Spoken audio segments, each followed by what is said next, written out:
กและอาจารย์แจ็คได้มาเดินทางสายธรรมสายเทพนี้เป้าหมายในชีวิตของเราสองคนที่เห็นตรงกันอย่างของอาจารย์แจ็คที่เราได้คุยกันเนี่ยแล้วอาจารย์แจ็คได้พูดว่า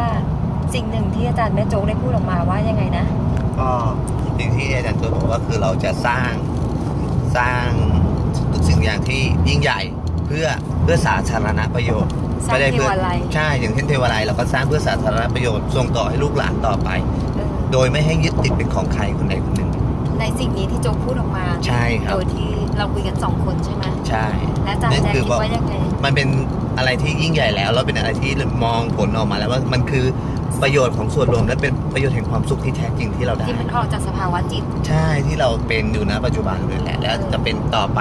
อย่างสิ้นชีวิตของเราเลยด้วยนะครับอย่างที่อาจารย์แจ๊บบอกว่าฟังอาจารย์โจ๊กพูดแล้วรู้สึกยังไงพูดตรงว่าปลาบปลื้มครับแล้วก็ดีใจที่พูดออกมาจากใจใช่ดีใจว่าโอ้โหมันยิ่งใหญ่มากมันยิ่งใหญ่มีความสุขที่ว่าคิดอย่างนี้ใช่ไหมใช่เป็นความคิดที่มีความสุขมากๆเพราะฉะนั้นแล้วเราเคยคุยกัน2คนแล้วนั่งคุยว่า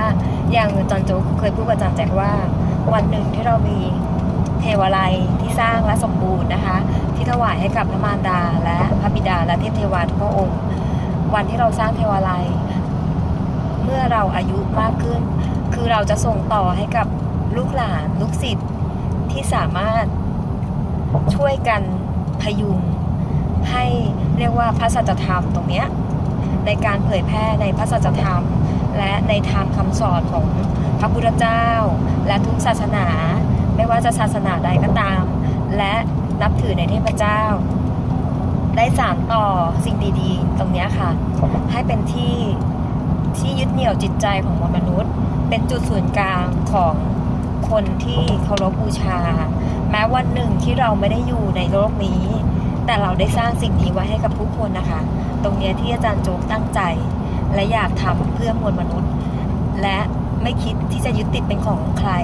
ขอมอบให้เป็นสาธารณประโยชน์ให้กับมนุษย์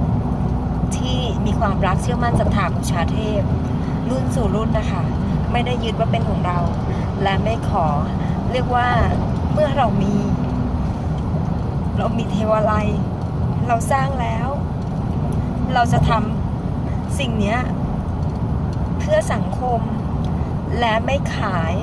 ห้ามขายเด็ดขาดและทำเพื่อส่งต่อรุ่นหลานรุ่นลูกรุ่นหลานไปยาวนานตรงนี้มันเป็นสมบัติโลกอะค่ะจุกคิดเช่นนี้นะว่ามันเป็นสมบัติโลกที่ท่านให้สร้างขึ้นไม่ใช่ของเราเพราะเรามันเป็นเพียงมนุษย์ที่มาใช้กายใช้จิตวิญญาณที่มาสร้างความดีเท่านั้นเองเราไปจากนี่ไปจากโลกนี้ไม่รู้ว่าวันใดวันหนึ่งเราไปได้แต่จิตวิญญาณเท่านั้นแม้แต่ร่างกายก็ไปไม่ได้จึงบอกว่าสิ่งที่เราตั้งใจสร้างเนี่ยเราไม่ได้ทำเพื่อตัวเราทำเพื่อส่วนรวมทั้งหมดนะคะตรงนี้ออกมาจากใจนะคะที่แบบว่าอาจารย์จุ๊บพูดไปแล้วมันเรียกว่าน้ำตาซึมแล้วก็ตื้นตันข้างในค่ะมันเป็นอาการที่แบบว่าตื้นตันจึงบอกว่าใครที่แบบว่าได้ติดตามคำสอนของพระมารดาในทุกๆวันน่ะจุ๊บเชื่อนะคะว่าทุกคนที่ได้ฟังธรรมคำสอนไม่ว่าจะพระมารดาสอนธรรม